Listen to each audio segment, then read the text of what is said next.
acompanha o que acontece nesse Brasil aqui, mas acompanha assim com seriedade, sem ronhas político-partidárias, sem ronhas eleitoreiras, deve ter notado que São Paulo está vivendo, aquela região ali do centro do país, está vivendo um problema seríssimo de estiagem. As barragens estão no limite mínimo possível. Estão usando até aquele lodo que tem no fundo das represas para poder abastecer a cidade de São Paulo e arredores. Então, diante de toda essa estiagem, obviamente, as usinas hidrelétricas, que é a principal fonte de energia elétrica do país, a hidrelétrica. Nós não nos preparamos, ao longo dos últimos 150 anos, para energia elétrica, como alguns países que adotam energia solar, eólica, etc., a energia chamada de energia limpa. Enfim, o resultado disso, problema de energia elétrica. Aí o que é que se faz? Constroem termoelétricas. São poluidoras, custam muito mais caro, a geração de energia elétrica custa muito mais cara. Aí, olha o problema. Se o governo põe dinheiro para sustentar as termoelétricas, pau nele porque está usando dinheiro para não sei o quê. Se ele repassa esse custo para o consumidor, que é o mínimo que se poderia esperar, né? Pau nele porque nós estamos pagando a energia muito cara. Ou seja, estiagem, energia elétrica das hidrelétricas escassa, por falta de investimentos ao longo de 50 anos, né? E termoelétricas funcionando caríssimas. O que se faz numa dessas? Como é que se resolve esse problema aí? Da água, da chuva, do custo da termoelétrica, da falta de energia? Não, para tudo, vamos parar as termoelétricas, vamos ficar sem energia elétrica. Então, como aconteceu lá no início da década de 2000, apagão total no Brasil, faltando luz, fica sem energia elétrica, empresas paradas, etc. e tal, residências sem energia, como aconteceu quando o Fernando Henrique governava esse país? É isso? Ou é preferível nós pagarmos um pouco mais cara a energia elétrica e termos onde ligar os nossos aparelhos, nossas lâmpadas e fazer com que as nossas empresas funcionem? É uma questão de avaliar, de analisar. É só também analisar outra coisa. Imprensa e políticos dão cacete porque a Petrobras deu 11 bilhões de lucro no primeiro semestre, mas estão criticando a Petrobras, porque tem tarifas públicas represadas, porque não sei o quê, porque não aumenta o preço da gasolina. Aí quando vão aumentar o preço da gasolina, pau no governo porque vai aumentar a inflação, porque aumenta a inflação. Olha, não é fácil não conduzir um país desse tamanho com todas essas ronhas que nós temos aí. E o detalhe, é só observar os analistas econômicos, que eu até vou falar de 2 deles depois, tá? É triste, é muito difícil, é complicado. Nós vamos ter problema de energia elétrica, nós vamos ter problema de água. E por falar em problema de água, abra o olho, meu amigo, porque Bento não tem água. Ela vem toda de fora do município. Alguém está fazendo alguma coisa? É para pensar. Vamos parar para pensar o nosso caso aqui de Bento de abastecimento d'água. São Paulo está vivendo um horror. Quanto tempo nós vamos demorar para isso, com Farroupilha e Garibaldi avançando na nossa direção, com empresas, expandindo-se em direção a Bento, que ficou desse tamanho aqui, ó. Emancipamos tudo. Aqui uns dias vamos emancipar o centro, Botafogo, São Bento, vamos emancipar. Vamos deixar o Bento consome, vamos fazer uma colcha de retalhos. Aí nós vamos ver como é que vai ficar. Isso aí. Para pensar um pouquinho no nosso problema da água também, meu amigo telespectador, ver que tem gente brigando, lutando para isso. Eu, particularmente, faz mais de 25 anos que estou chamando a atenção para o problema da água de Bento. Água de Bento. As futuras gerações e as atuais vão sofrer com isso. Professor baleado. Levou 5 tiros de um adolescente de 17 anos. Sabe por quê? Porque o adolescente não gostou da nota dele, entrou na sala de professores e atirou 5 vezes contra o professor. Isso aí. esses bandidos travestidos de menor fazem isso. Aqui em Bento teve professor agredido, carro depredado, carro de professor, por esse tipo de gente. Pô, quando é que nós vamos mudar isso? Está mais do que na hora de se mudar o tal de ECA, que é um ECA mesmo, né? O Estatuto da Criança e do Adolescente. Está na hora de mudar isso aí. Nós temos que começar a punir. Eles são adultos para chegar na internet, postar pornografia, se autofilmar pelado, botar na internet, falar horrores, atacar, ofender. Pode isso? Assaltar, roubar, isso não tem problema. Agora não pode responder por isso, porque são de menor. Olha aqui, ó. Eu já cansei de falar, já faz 20 anos que eu falo sobre esse lixo que nós temos chamado Constituição Brasileira. Aliás, vamos tocar no outro assunto. José Genuíno e o Lamas foram para a prisão domiciliar. Pau no Supremo Tribunal Federal. Mas para com isso, cara, vai te informar. O mínimo que uma pessoa, para dar uma opinião, ela precisa ter é conhecimento de causa. Leia a Lei das Execuções Penais, lá de 1984, artigo 36 e 37, e para de falar bobagem, de culpar o fulano, o beltrano, o ciclano. Culpem as leis, esse lixo de lei que nós temos nesse país aqui, feita por um Congresso Nacional, que lá em 88, pelo Sarney, foi convocado e eles continuaram sendo deputados e senadores, e fizeram uma Constituição sob peso e medida para eles. Autobeneficiado o parlamento brasileiro em todos os níveis. É esses que nós temos que criticar. O ECA precisa mudar. Como que vai mudar? Nós assistindo isso e ficando quieto? Não.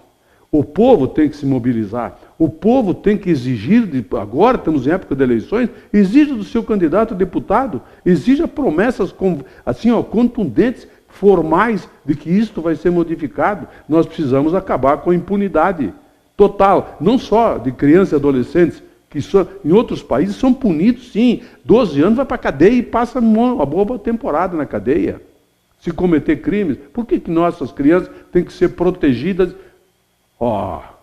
Tem que ser protegida quem é agredido, ofendido por eles. Esses precisam de proteção. Eu já falei de sonegação. Bom, hoje de manhã, o impostômetro colocado pelos caciques empresariais de São Paulo, lá em São Paulo, estava em 1 bilhão e 5 milhões de impostos arrecadados, impostos municipais, estaduais e federais. Você sabe que os impostos estaduais pesam bastante na arrecadação pública do Brasil. Mas o sonegômetro está em 305 bilhões, ou seja, mais de 30% do que é arrecadado nesse país é sonegado. Sim, cobram o imposto de você, meu amigo telespectador, e não recolhe. Botam no bolso deles, mandam para o exterior, e usam laranjas para fazer não sei o quê. Aliás, hoje pela manhã, a Receita Federal, com a Polícia Federal, fez uma ação contra uma empresa aí em Cachoeirinha. 260 milhões de reais é a informação que se tem, sonegados em 2, 3 anos. E aí?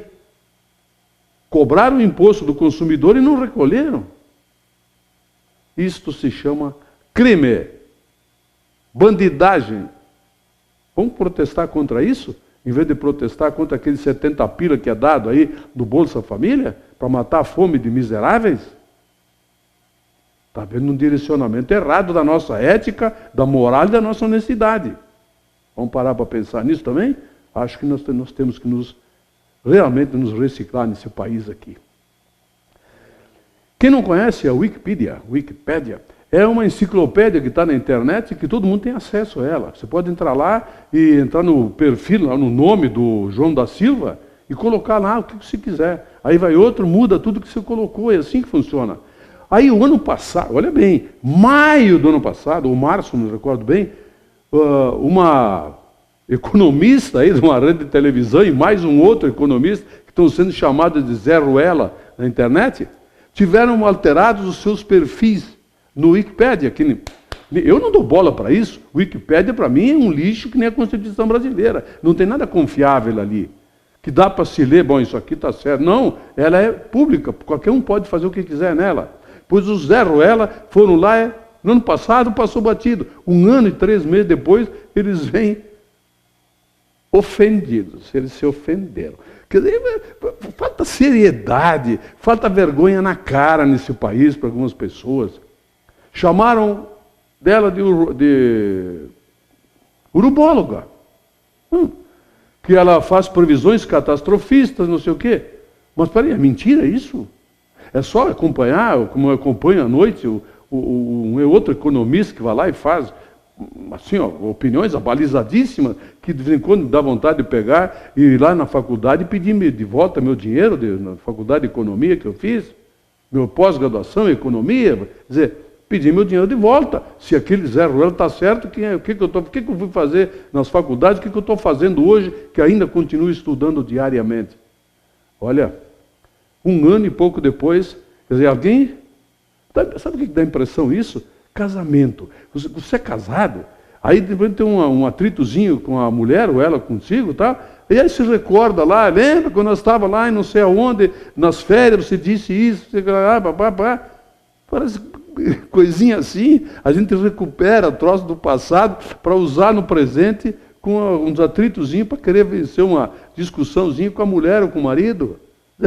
É mais ou menos isso. E tem gente que leva a sério. Chegou a receber da Rede Globo de televisão algo em torno de 3 a 4 minutos no Jornal Nacional, essa chinelagem aí, porque é legítima chinelagem.